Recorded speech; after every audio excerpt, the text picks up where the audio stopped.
Greetings and welcome back to episode 21 of Let's Play Metroid Prime 2 Echoes. I'm ExoParadigmGamer. In this episode, we're going to be kicking things off by finally entering the Sanctuary Fortress Temple, meeting the Luminoth Guardian, getting a translator module, and then probably going on to fight a boss.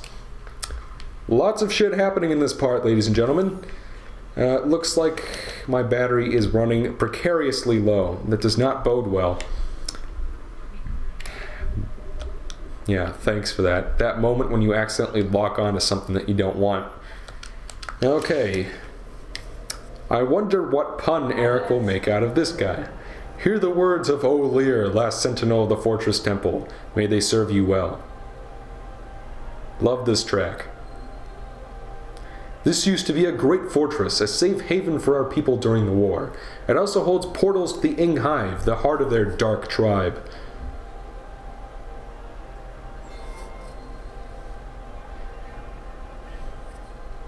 During the war, I built a number of mechanical sentinels to join me in battle. They were made to fight the Ing, and fight them they did, for a time. By the way, if you look at the top of the screen, you can see a seam on the skybox. One by one, the Ing corrupted them. Now they attack with no mercy. Many went to Dark Ether with their Ing masters.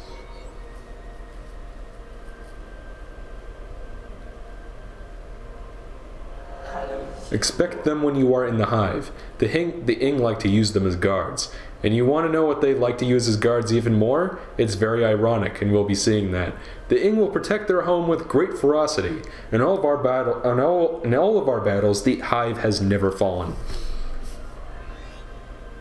I have updated your translator module. You can access devices and doors coated with cobalt holograms. Search the areas now open to you.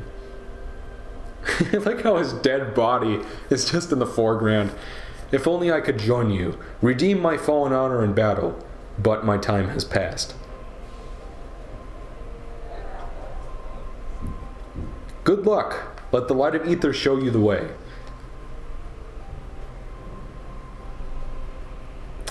Alright, and we're gonna... Okay. Now we're gonna go... Ugh. Lore on the wall. Let's scan the war. Final Crusade. While our forces on Dark Ether fought desperate battles against superior numbers, our best minds completed their work. The Energy Transfer Module, a device designed to recover our lost planetary energy, was ready at last. A force of our greatest warriors was assembled, each equipped with the best armor and weaponry available. We sent this brave cadre of fighters to invade the Sky Temple and seize the missing energy lying within. And these, of course, were the key bearers that we've met in the Sky Temple and found the dead bodies of just sort of lying around the place. Alright, now that we have the Cobalt hologram reader, we can open a translator door that's actually just on the other side of this door, not too far from here, and then we will go fight one of the last Guardians. I think it's the final No, there are two more, and we'll be fighting both of them, maybe in this part even. And then we'll be able to pretty much go anywhere. Here's the door. We'll hop on over here, scan it, and open it. And now we can access this area. Now, if you are playing the GameCube version, I would recommend backtracking to that save point. Trust me. If you are playing the Wii version, then don't even worry about it, man. Don't worry about it, man. That moment when the Ryan sucks at video games girlfriends knows what Mang is and you don't. Scan that thing to activate the orb cannon, and now we can head on over there. We can head on out like a baby. I'm going to hell. Not that I believe in hell, but if there was, I'd probably be going to it. Okay. If you want to go for 100% scan log, do not miss this. When you fight the actual boss, you can't scan it. Okay.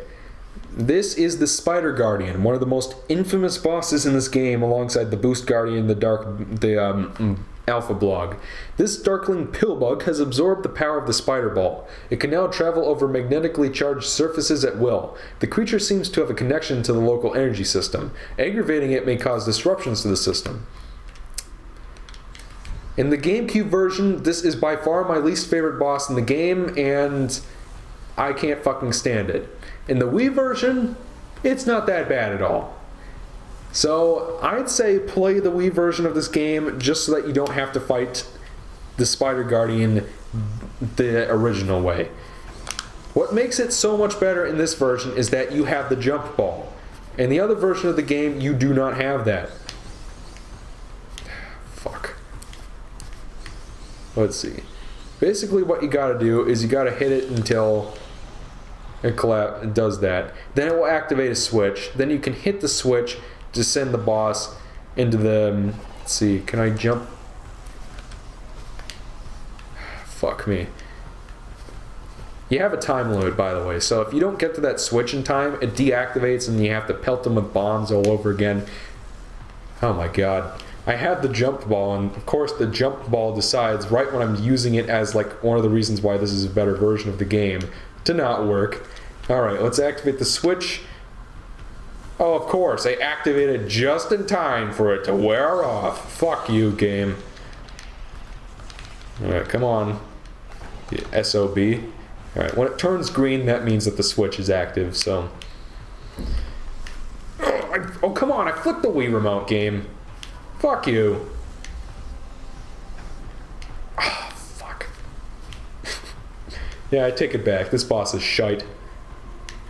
No matter what version of the game you're playing. Okay, come on. And this is only the first part. It only gets worse from here. Alright, so that will open the door, then it will speed up and slam into the lecture thing, and then it will take damage. Now, if I can give credit to anything about this fight, and again, I blame the Let's Play curse. Usually this boss is not that bad for me in the Wii version. But, I do like how this game actually has a boss that you fight in Morph Ball mode. That's pretty original. You don't really see that in any other part of the games, in any other Metroid game, really. I can't think of any other boss in the entire series that you fight exclusively in Morph Ball mode. And there are actually a couple more of them in the Sanctuary Fortress, believe it or not. At least one more, to my memory. If only I could kill the fucking boss. Excuse me?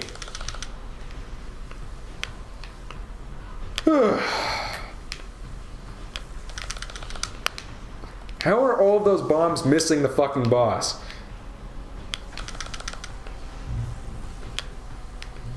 Oh my fucking god.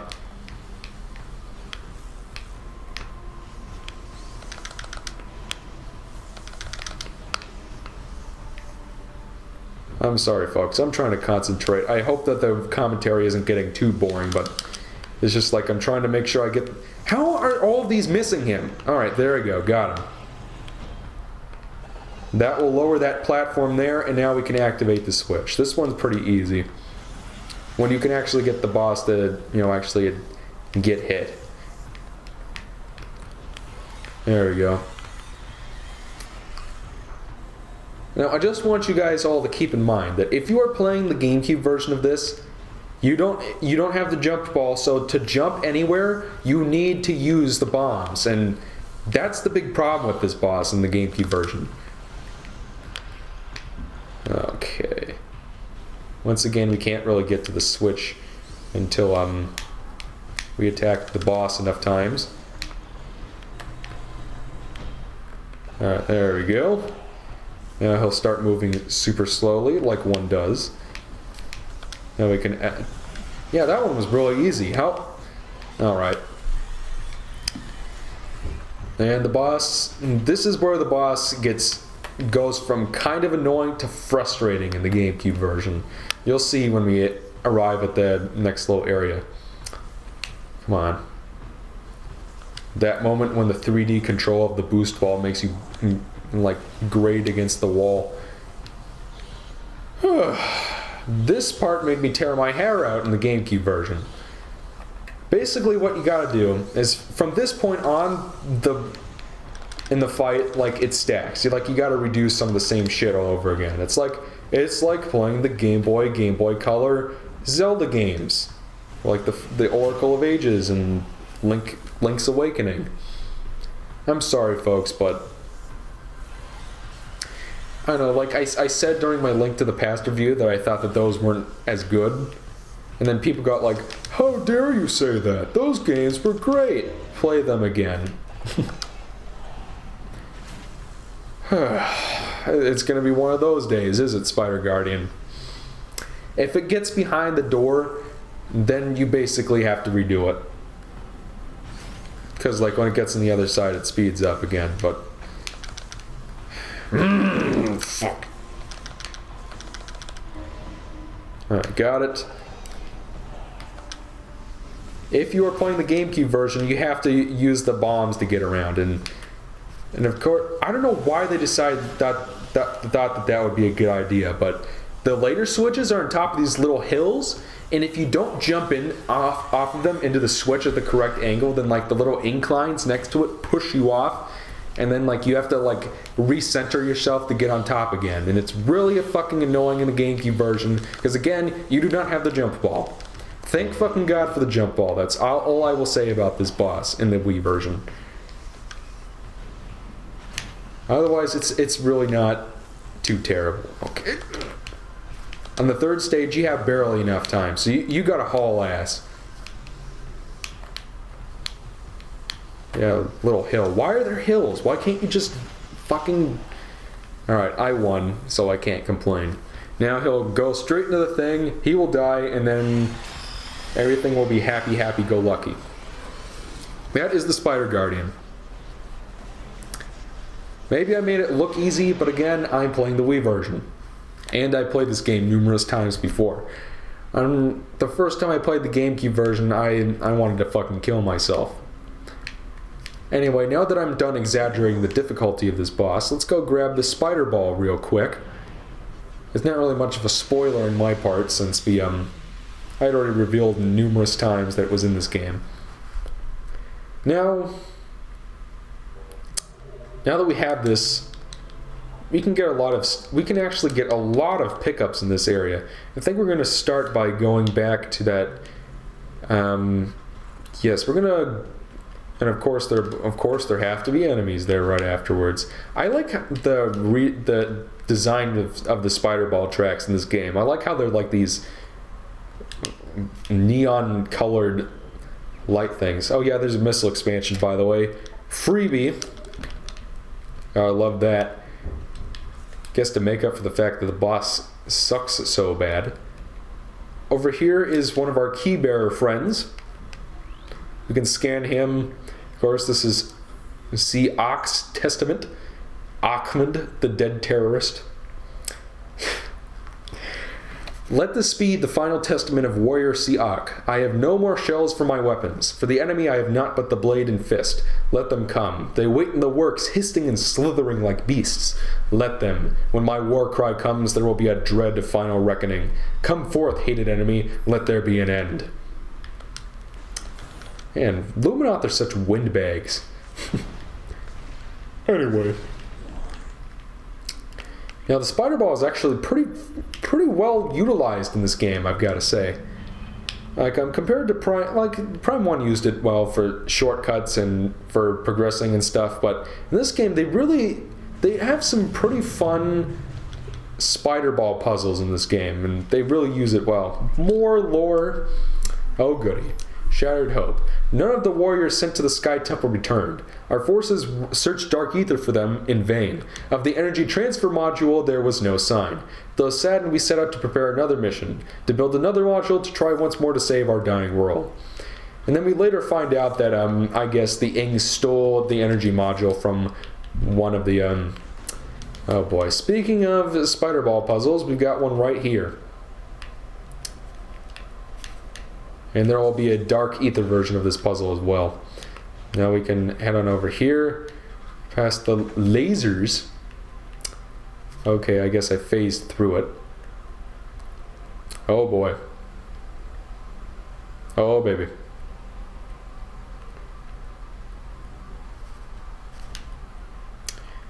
Yep, that's all there is to it. Really good use of the morph ball in this game, I gotta say. Metroid Prime 2 really just does not get enough credit sometimes. Alright, the lasers will hurt, so you want to get up here as soon as possible. And then it will roll up against the wall and you can proceed. Let's see, and then there's this room with the phase-on in it. Oh, that stings. Do not touch that.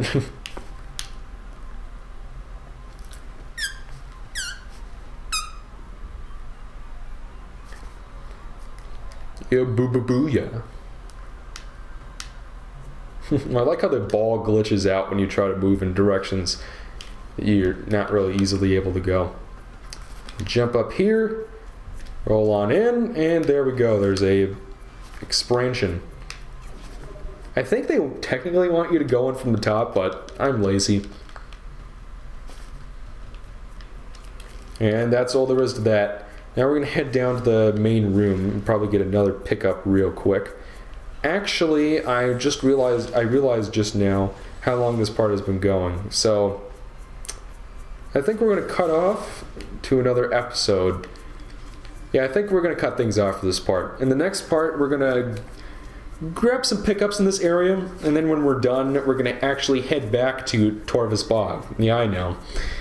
It's still not as bad as going to Phendrana Drifts for the first time in Metroid Prime 1. It's just like, okay, you got the boost ball, now backtrack to your ship, and then go back all the way to where you just were after that. No, it's not that bad. So join me next time in episode 22. I'm feeling 22, and maybe we'll do that. So, see you guys then.